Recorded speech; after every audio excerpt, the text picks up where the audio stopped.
everybody, and welcome to another Linfield Coaches CatChat. Joe Stewart out here with head Linfield Volleyball coach Haley Domeck. Coach, how you doing today? Doing well. How are you, Joe? Doing great. Good. Doing great. Let's get into your split weekend on the road, coming off of it.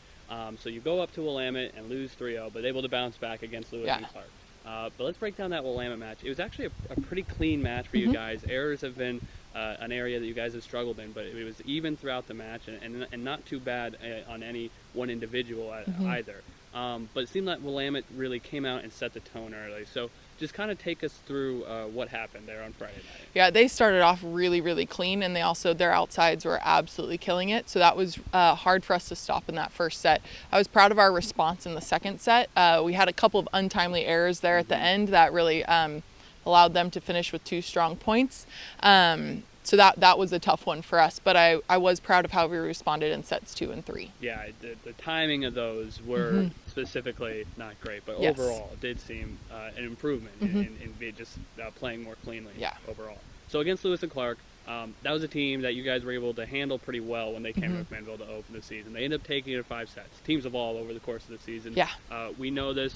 At a back-and-forth match, you guys were able to win a couple sets pretty convincingly, including that 5th set. But what were your your takeaways from dealing with the ebbs and flows of that match? Yeah, a big thing for us is if we get to 5, I'm pretty confident in our team. We were I think 4-1 in 5th sets, so I knew if we could get to that 5th set, we were going to set ourselves up really well. Lewis and Clark played absolutely phenomenal defense. There was not a ball that hit the floor without a body, or at least a touch on the ball. So that gets a little demoralizing as an attacker when you're taking really good quality swings and the other team just gets a touch on it. So that was tough, but I was proud of how our blockers responded, how our attackers responded, and our defense was really, really solid, which was huge. And you mentioned 4-1 in 5-set matches. What do you think led to the team being able to close out so well, especially in those long, they can be a marathon, those 5-set matches, you know? And what's led to the team being able to really dig deep in those? Yeah, we talk a lot about grit and playing with grit, and I'm super proud of how the team has really embraced that, especially in those 5th set situations. So that's been huge for us.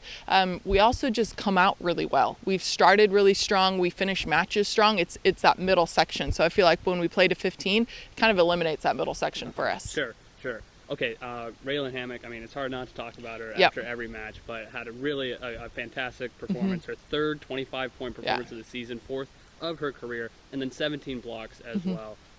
Just a quick thought on her and what she displayed that night, not just offensively, as we've come so accustomed to seeing, but also defensively. Yeah, she was digging balls that were tough swings, and so having that consistency in the back row was huge for us.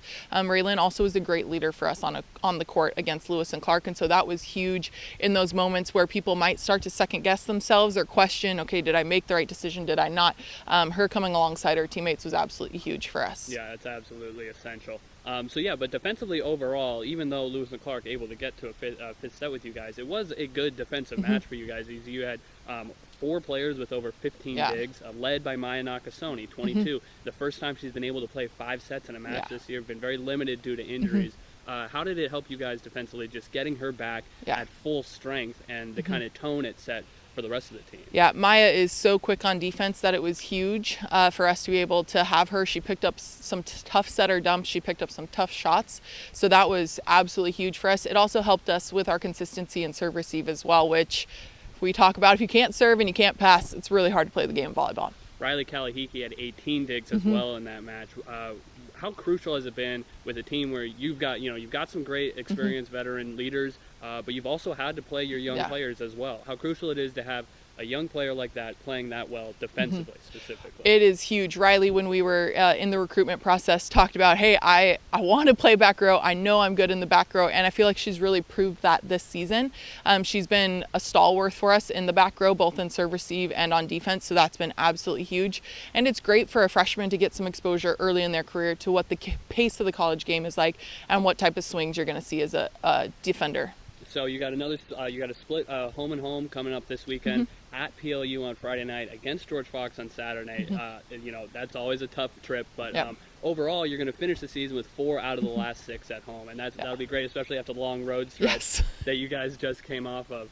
with all the teams 1 through 8 in the standings just separated by a few matches, where does this team need to excel to be able to make a push to the middle of the standings or even higher over the last 3 weeks? Yeah, we really need to come out strong, consistent in service, even in our defense, and then coming out with a lot of confidence. We talk about, hey, you've now beaten PLU, you've beaten Whitworth at home. Those are things that Linfield Volleyball hasn't gotten to say for the past few years. And so really embracing that confidence and coming into the gym with that confidence. And then for our attackers, not being afraid to take big swings because they have the capacity to do so. Yeah, we've seen both Raylan, Marina, and others really light it up. So hopefully they come out strong and really are ready to hammer on Friday night. Once again, the Wildcats are at PLU up in Tacoma on Friday night. That one's starting at 7. And then against George Fox here at home, finally for the first time since October 2nd. At home, as they will be hosting the Bruins. That one starting at 6 o'clock. We'll, of course, have live coverage for you on the LSN. Coach, thanks for the time and good luck this weekend. Thanks so much.